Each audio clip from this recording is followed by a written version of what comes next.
All right, day 20 of 0 to 100K.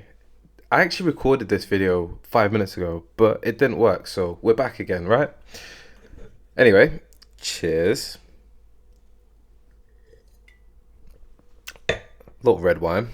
I thought I'd pour a glass out since the last video didn't work and kind of need to look forward to something, you know? So, where's life at, you may ask? Ooh. Alright, so I actually worked yesterday, but I didn't record yesterday's entry simply because my tonsils were a bit inflamed and well, over my tonsils, I had a sore throat and I just didn't feel up to doing much. I felt a bit nauseous, I was sweaty, tired. I even fell asleep watching Man United. Gladly though, gladly. That was a terrible game after Rashford got sent off. It wasn't a red card, but here we are. And I'm going to tell you about how I'm looking to make 25K this month. So yeah, that's what we've been doing. What have I been doing though between yesterday and today? I've been working with someone, Alfie. Alfie, a friend of mine on the internet, reached out regarding a poll that I had. I've been thinking recently that with my whole direction switch to the US and operating as a bootcamp in that space, the big thing that I'm keen on doing is shifting our currency. The main currency we take at the moment is Great British Pound or GBP. The problem is the rest of the world doesn't give a damn about that currency, and especially when you're looking to tap into markets that are international, it's just not widely known as well, it is, but like who's gonna use that when America's the powerhouse for a lot of places? So yeah, that's what I'm looking at, and I'm looking to switch. So one of the things that I've been at odds with was I wanted to switch everything to USD as opposed to GBP. But the only thing is that could lead to a lot of people being upset, especially if they're in the UK and they don't want to pay in USD, and like for whatever reason they can be upset and they just don't want to pay it. And I could be biting off. I can be putting myself. Well, I could put myself in problems if I do that. So what I've actually done now is Alfie's pretty much sorted out. We've added something to the website where it checks your IP. If you're in the UK, you get displayed. Well, UK pricing gets displayed to you on the Love Circular website. This is I'm talking about. And if you're in the US, you get if you're anywhere else in the world outside of the UK, you get offered USD pricing, which is just so much easier for us. Now, there was a big blocker in the past where I wanted to, we've ran ads, we've done things in America, but we were displaying GBP pricing, which is probably why our ads did shit. Like, I'm going to be honest, it's probably why. Now that we switched over, it should be easier for us to understand where demand's at, where interest is at, and see what we can do to convert some people over in the States. This is like the first big step for myself and the business into moving into that territory and being able to support people in the States. Another thing that I'm keen on doing is I'm keen on offering a bootcamp that will simultaneously look to get cohort 37. It'll be cohort 37 product design sorted out across the UK and the US. That being said, there will be a UK time and then there'll be a US time. The UK time will be 6 to 8 p.m. UK, and the US time, Eastern time it will be 6 till 8 p.m. again. The scary thing is I need to get my US instructor sorted out ASAP. So once those people come in, they've got someone there. If not, I will be teaching at like 2 a.m. UK time. Slightly problematic, but at the same time, I stay awake. It's currently like 1:39, and I'm just like I get a load of my energy in at this time. That being said, I am going to be moving to the States very soon, so it will be easier to teach in those hours. Granted, I've got a good setup and got some good Wi-Fi where I'm gonna go. So who knows? Who knows? So these are the things that I'm working on, and this was like the IP stuff was a massive blocker because I didn't want to isolate or single out our demographics that we target, and we finally got a workaround. With that said, we've got this down. I can start running ads. I can start putting some promotional content, targeting people in the States with US based ads, and targeting people in the UK with UK based ads. We don't really do too many ads, but we're getting into that space now because, if I'm honest, I'm missing out on a lot of revenue by not running ads and bringing people into funnels. But my funnels need some work, and as you can imagine, because I'm a one-man band day to day, it's just gonna take a little time. I've got a lot of things to deal with. Like today, I got got a newsletter. Well, no, I got a letter from no, an email from my accountant to tell me that VAT's due again. Like, we are so behind on VAT.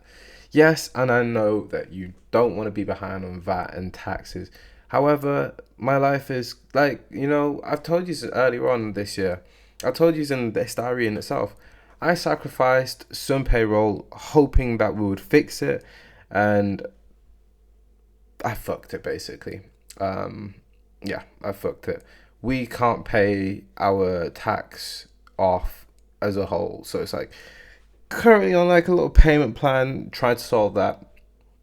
It's difficult. I'm not the first company to be in this position, and I'm not going to be the last company. It's just an annoying situation that I'm trying to work through and I'm trying to resolve. Yeah. Working on it. HMRC and we've had conversations, but I'm probably gonna have to have more conversations to rectify the new tax bill that's come through, because man, oh man, oh man, like, yeah, like, as you already know, we do not make any profit at the moment. We are running at a loss. Most months I am thinking, fuck, like, what are we gonna do? But yeah, this month 25k is the goal, and if we get 25k, we profit a little bit. Now that profit is not really profit. That profit is money that is owed to debtors, and that will go straight to the debtors. So I'd cry a little bit more. But that's just my job, right? This is what we're in for, and this is how it works. So yeah, there's that.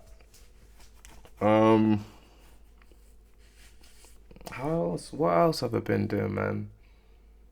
I'm really excited. Call of Duty comes out today, but like, as you can imagine, I'm not gonna pay for Call of Duty because I gotta pay for rent. I gotta pay myself so I can pay for rent. Oh, shy. So yeah, we got these problems to resolve today. They're looking quite long, quite tedious right now, if you ask me. But this is why I record these moments. They're unfiltered. They're unfiltered. They're uncut, and they're just raw feelings of what I go through on a daily basis. I'm frustrated a little bit, but this is no other person's problems and no other person's fault other than my own. And my inexperience led me to this point, and that is just part of the price I'm going to have to pay down to be the person that I want to be in the future. We've already had that conversation about penthouse minimum, so you get where I'm going with this. That's just what I've got to do. These are the moments that I've got to soak up all the knowledge. Don't let them overwhelm me. Don't usually let many things overwhelm me, to be fair. But yeah, I've got to go through this to be great, and this is the price that I pay. I don't have a silver spoon feeding me, and this is just what it looks like. I hope the volume is all right here, man, because I feel like I've been quiet. So yeah, that's where I'm currently. That's where I'm at. What do you lot think about on a day-to-day basis? Like, what's your biggest concern or problem? The more I think about the life at the moment, I usually can be fairly optimistic, not too pessimistic, but somewhere in between realism, whatever that means, and optimism, somewhere in between there. So here's one of my big concerns about life right now. I believe all the best years of being a human are past us. Not in a shit where like, oh my gosh, like we're not gonna have any great years. But I can't see how civilization gets better. I feel like we are very divided as people. Not that we've never been divided before, but we also have the advancement of technologies, and the same technologies that I'm not responsible for, but I also help teach people how to get involved in these things and how to build these things. I do believe like they are making the human experience lesser. That being said, at the same time, they are also making things way better at the, which is it's so conflicting because they do make life better. Medicine improves, sciences improves, a lot of other things that we need as humans improve. It's a net positive in many respects, but at the same time, we know, for instance, controversial topic or whatever you want to call it, it is like this whole thing with Israel and Palestine. It's not even Israel and Palestine, it's Israel and Hamas, but they're using Hamas as the excuse to do whatever they're doing in Palestine. And it's stuff like this is scary because we're watching genocide happen in real time, and the it's a net negative for the world to be out, for these atrocities and these things to occur, especially in a modern, progressive, civilized world. No, I won't claim civilized, but you get what I mean here. And I'm not going to pretend I'm equipped for a conversation about this stuff. I barely know how to speak English, bro. But at the same time, you get where I'm coming from. Like, you just look at that and it's like, if this is what people can get away with, very powerful people can get away with in front of our eyes, and we have other people trying to deny and foolishly claim that these things aren't real, I'm friggin' scared for what can come next in life. Like, I'm scared for humanity. I'm scared for where we are going and where we are headed in society, especially Western society. I can't imagine it gets much better than this. If this can happen in a modern world, and yeah, if it can happen in today's world, which is as progressive as we've ever been, and people are coming together, but the distance between the top versus the bottom is even more stark. It looks real frightening, if you ask me. Looks real frightening, and I'm just unsure. I'm unsure. I feel like if you're part of the boomer generation, you were in the last group to have it great, like truly great.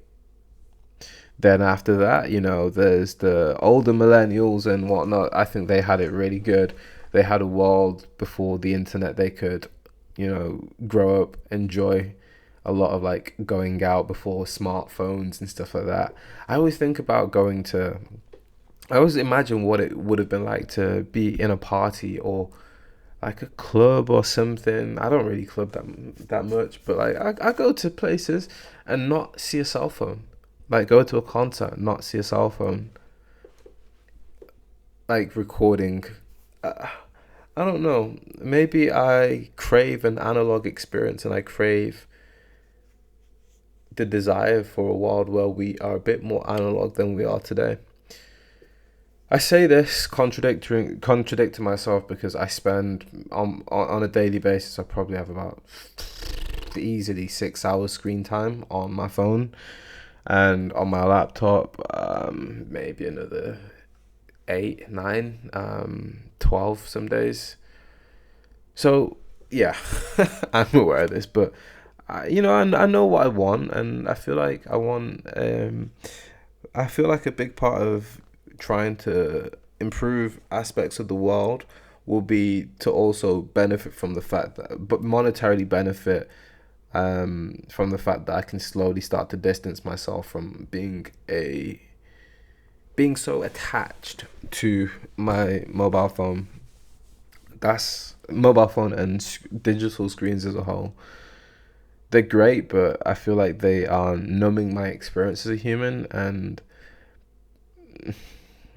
maybe I'm not developing in a way that I'd like at times.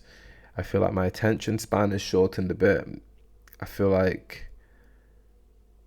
I'm desensitized to the cruelties of life. You know, you can go on, I'm calling it Twitter, and you can see horrendous things happen in real time. When you see them happen from so far away, the first time you're really shocked, the second time you're a lot less shocked, the third time you don't even flinch. You just think this isn't happening to me, so yeah. It's disgusting that that's where we've gotten to as human beings, and it's disgusting that that's where like these are the reasons why I don't want to be online as much. I've always felt a bit confused and a bit frustrated. So like I record footage daily now, right? For you lot to see my thoughts, see my pains, see my wins too, whenever they come. I record this footage daily, and a big part of what I'm frustrated by is I don't even like being online that much, but I have to do this to be able to help the people that I want to help with the skills that I'm good at and I've honed over these years. And at the end of the day, I do this to make enough money to then try and live offline even more. It's a bit annoying if you ask me, because now I have to post more. I don't have to do these videos, but it benefits me. It benefits you. It benefits those who want to potentially follow in the footsteps of someone like myself and really understand what it's like. You know, or for instance, people that may want a mentor. I don't think I'll ever mentor someone full time. Or like I don't feel like I have any desire in being a mentor.